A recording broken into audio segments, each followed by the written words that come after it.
There was a time when Nintendo let you buy classic games forever, not rent them, not stream them, not hope they stayed available. You could own them digitally on your console. And then Nintendo killed it. Not because people stopped using it, but because it didn't fit the future Nintendo wanted.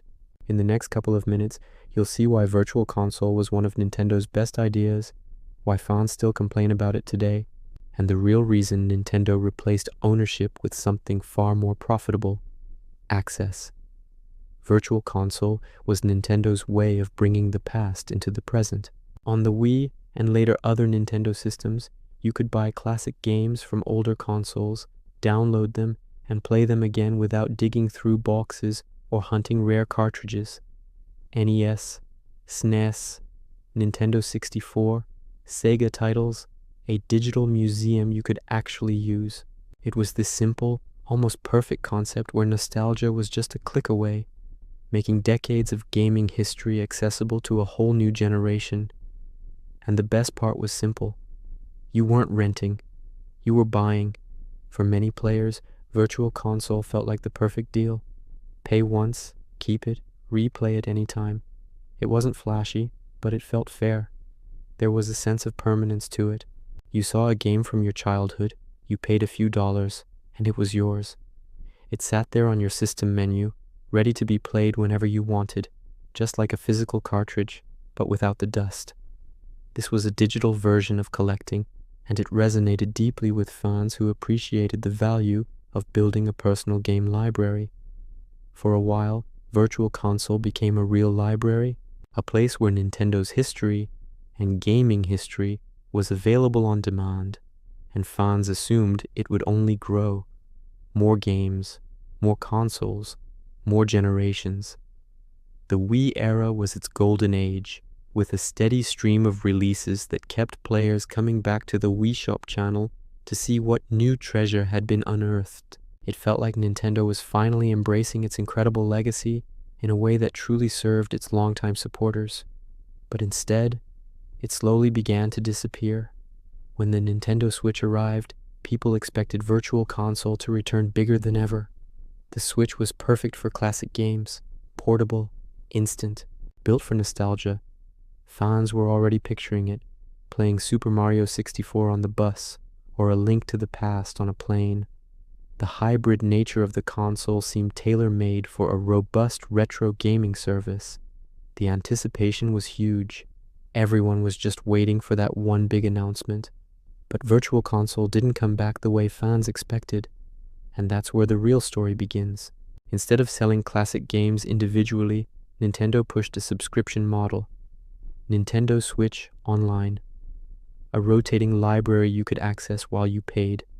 On paper, it sounded fine. You get a bundle of games for a low monthly or yearly fee. At first glance, it seemed like a modern, convenient approach. But fans noticed something immediately. This wasn't the same deal. Because when you stopped paying, you stopped playing. The games you had grown to love and spent hours playing weren't truly yours. They were on loan. People weren't just upset because they wanted nostalgia. They were upset because something important changed. Virtual Console felt like ownership. The subscription felt like permission. And permission can be taken away. Games can disappear. Libraries can change. And you don't control any of it.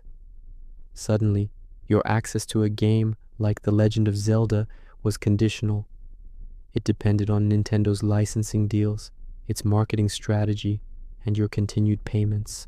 This shift from a customer-centric model to a company-centric one felt like a betrayal of the trust that Virtual Console had built. Nintendo didn't kill Virtual Console because it was unpopular. They killed it because it was too clean, too simple, too final. A one-time purchase is great for the customer, but a subscription is great for the company. And once the industry realized recurring access makes more money than permanent ownership, the old model became inconvenient. A subscription provides a steady, predictable stream of revenue. It keeps users locked into an ecosystem. From a business perspective, forcing players to subscribe to access a rotating selection of classic games is far more profitable in the long run than selling them those games for a one-time fee of $5 or $10.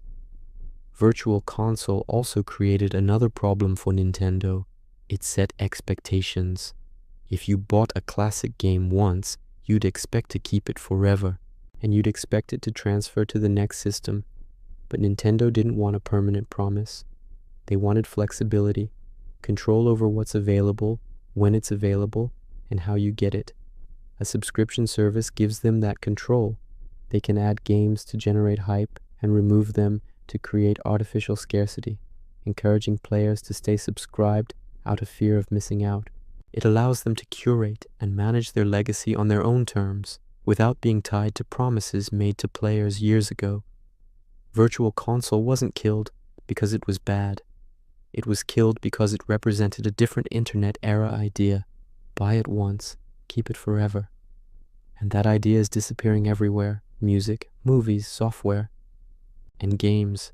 We've moved from owning MP3s to streaming on Spotify, from buying DVDs to browsing Netflix. Nintendo simply followed the trend. They didn't just remove a feature, they replaced ownership with access. They changed the fundamental relationship between the player and the game.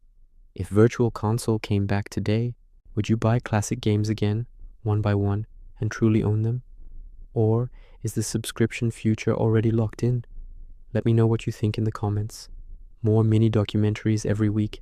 Thanks for watching.